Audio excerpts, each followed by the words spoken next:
All right, you ready to get into this? Antibiotic resistance, superbugs.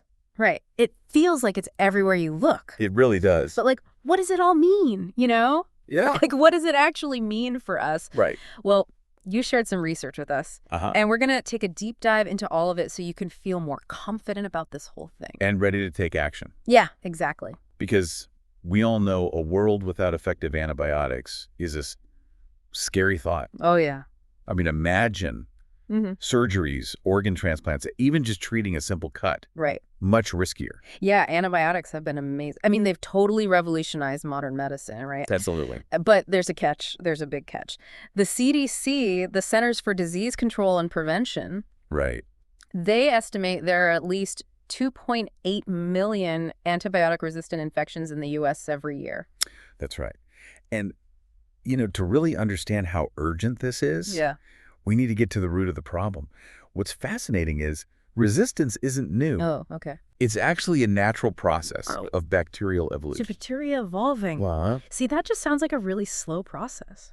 Okay. You know, like, is it really something we need to worry about, you know, in our lifetime? Well, bacteria reproduce quickly, you see. Okay. And every time they do, yeah, there's a chance for a tiny little genetic mutation. Okay. Most of them harmless. Okay. But every once in a while, one pops up that makes that bacteria a little bit better at surviving an attack. Say, an attack from an antibiotic. Interesting. So it's like the bacteria are buying lottery tickets over and over and over? Yes. Until they hit the jackpot resistance. That's a good analogy. Yeah. Now, in nature, Yeah. this process is slow and balanced. Okay. But we have craned up the speed dial. Okay. Our actions have inadvertently created like a perfect breeding ground for these resistant bacteria to just flourish. So how are we speeding it up? I mean, I know overuse is a big one. Yeah. But is it really that bad? It is a crucial piece of the puzzle. Yeah. So when we use antibiotics, Yeah. we're essentially selecting for the strongest bacteria. Okay. You can think of it like you've got a field of weeds and you use a weed killer. It wipes out most of them. Right. But a few tough ones survive. Okay. Because they have a slight resistance. Got it. What happens next? Yeah. Those resistant weeds, they repopulate the field. Pretty soon, you got a field full of superweeds. So every time we take antibiotics, we're basically running that weed killer on a global scale. Exactly. And those resistant bacteria, they're the dominant ones now. Precisely. Now, add to that we sometimes use antibiotics when we don't even need them. Oh, yeah, like for viruses. Like viral infections, exactly. Okay. And you can see how we're contributing to the problem.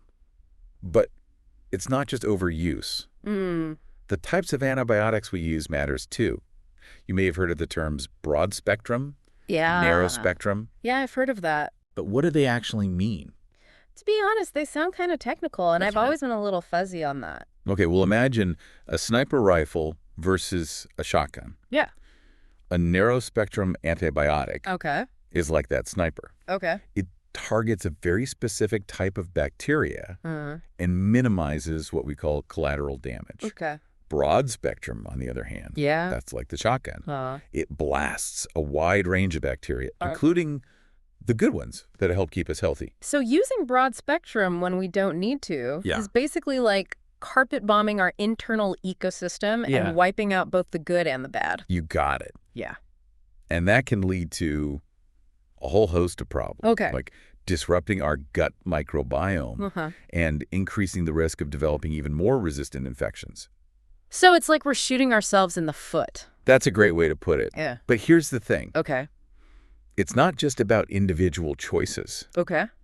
There are systemic issues at play too. Okay. Especially in the way we use antibiotics in agriculture. Right. I remember reading about that. Yeah. That's a pretty big issue, right? It is. Yeah. In fact, a staggering 70% of medically important antibiotics in the U.S. Wow. are used in food animals. Really? And often, it's not to treat sick animals, okay, but to promote growth or prevent disease in healthy ones. Wait, so they're giving antibiotics to healthy animals? Why? Well, there are a few reasons. Okay. But a big one is that it's cheaper to prevent disease in a crowded farm setting than it is to treat sick animals. I see. And it also helps animals grow faster.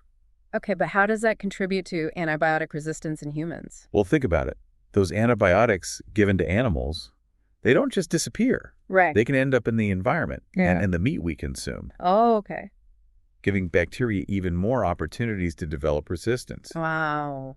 And what's really concerning is that some of those resistant bacteria can then jump from animals to humans. So even if I'm being super careful with my own antibiotic use, Yes. I could still be exposed through the food I eat. You could.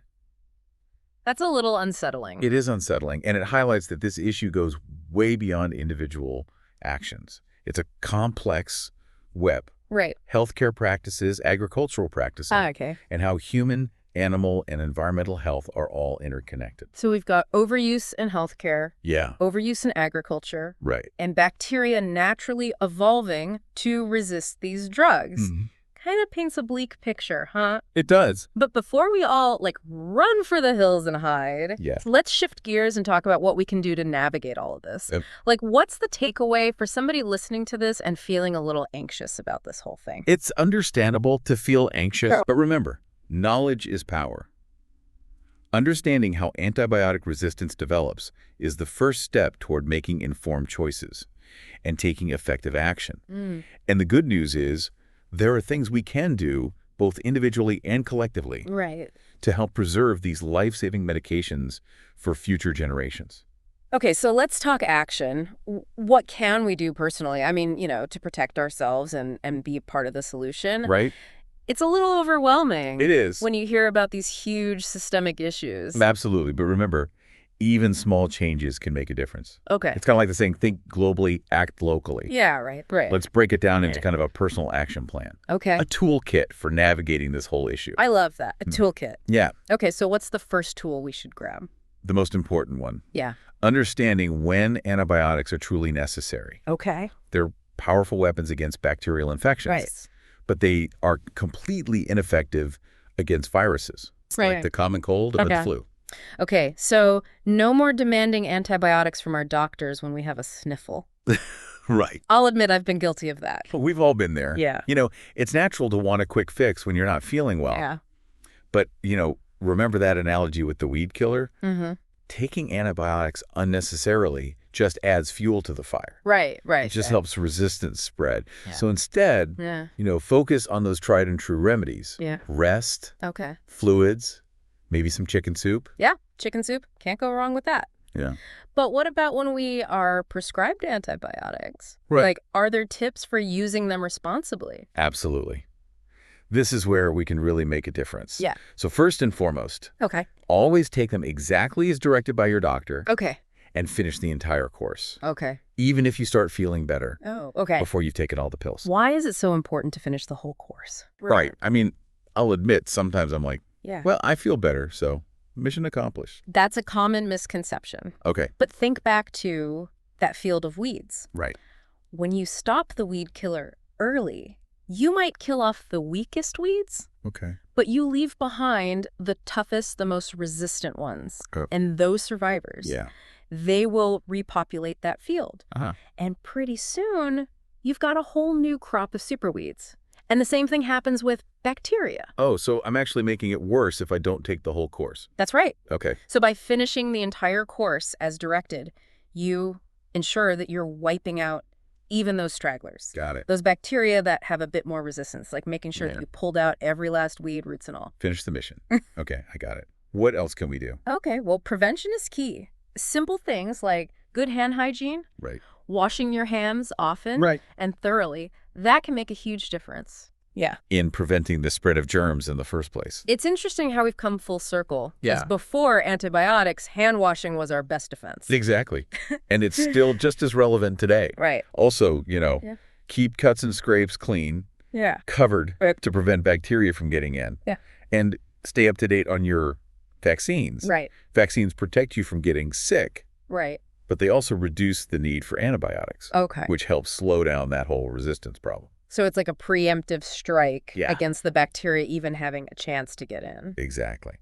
And speaking of prevention, let's not forget food safety. Oh, right, yeah. Proper handling, cooking, storage Okay. that can help prevent foodborne illnesses, Right. which sometimes can lead to unnecessary antibiotic use. So wash our fruits and veggies. Yes. Cook our chicken all the way through. And don't leave leftovers out on the counter for hours. Right. Basic food safety 101. Yeah. But it's important. But so important. And here's another tool for your toolkit. Okay.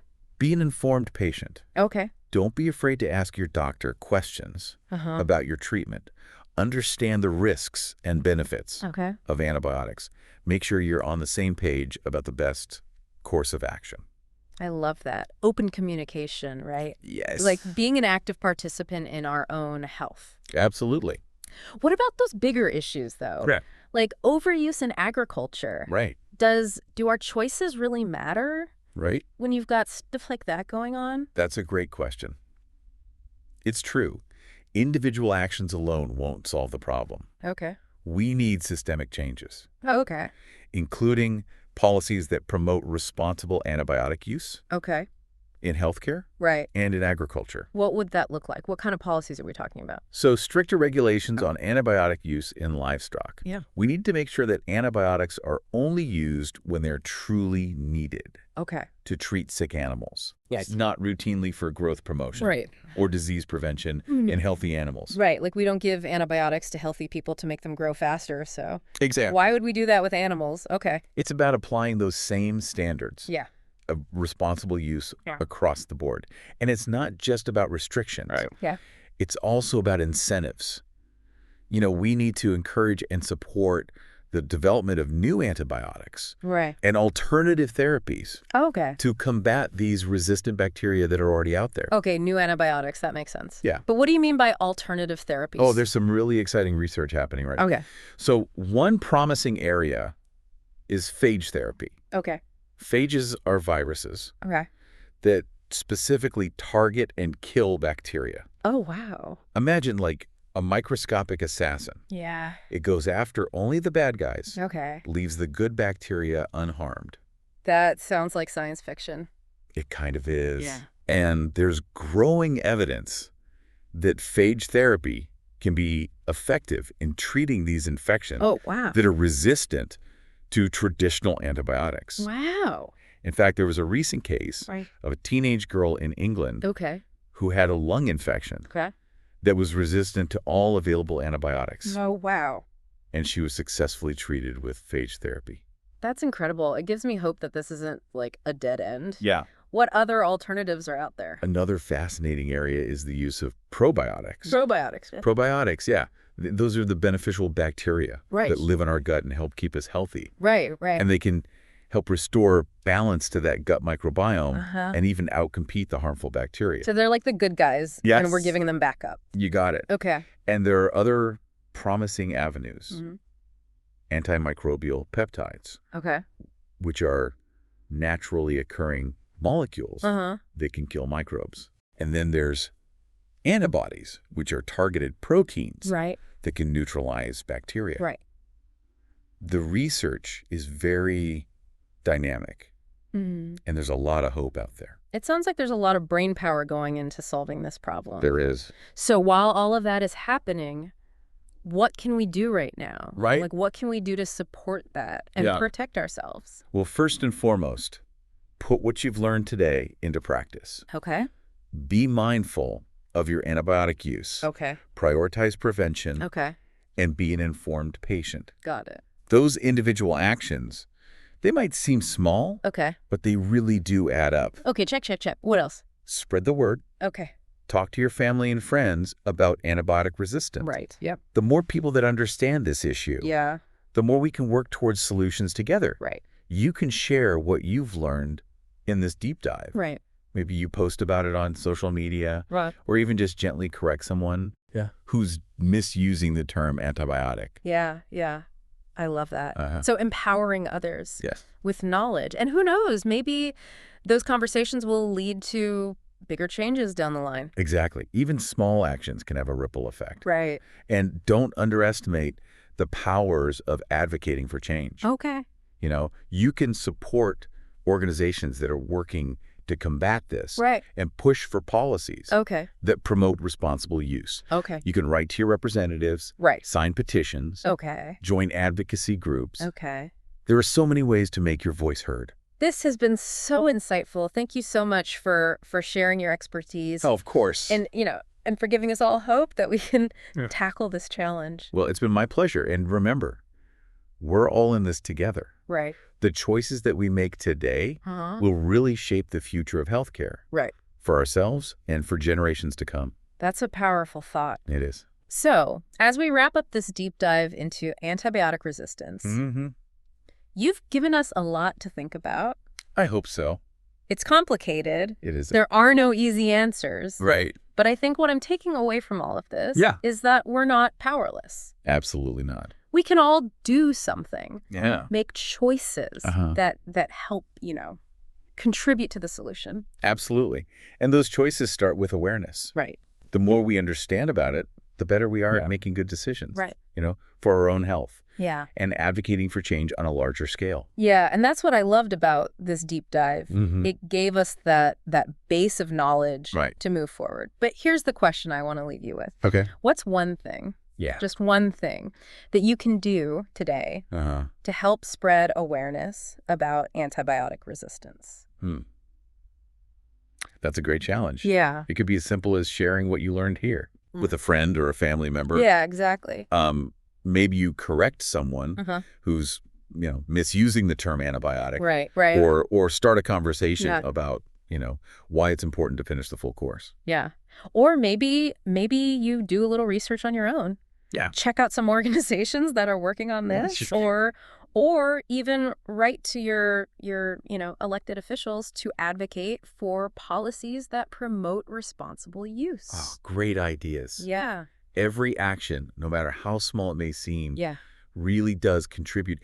It's like casting a vote for a future where antibiotics remain an effective tool in our fight against infectious disease. It's powerful because we're not just protecting ourselves, are we? We're not. We're protecting future generations. We are. We're making sure that the next generation has access to these same life-saving medications. Absolutely. That's the legacy we want to leave behind, right? Yeah. A world where where antibiotics continue to be a force for good. Yes, well said. Antibiotic resistance, it's complex. It is. But knowledge is power. It is. By understanding it and taking, smart action, we can all play a role in safeguarding everybody's future health. I couldn't agree more. I hope that this deep dive has given you the tools and the inspiration to join this fight. Because remember, every choice we make matters. Thank you so much for joining us today. It's been my pleasure. We hope you found this deep dive insightful and empowering. Absolutely. Until next time. Yeah. Stay curious, stay informed, and stay healthy. Very well said.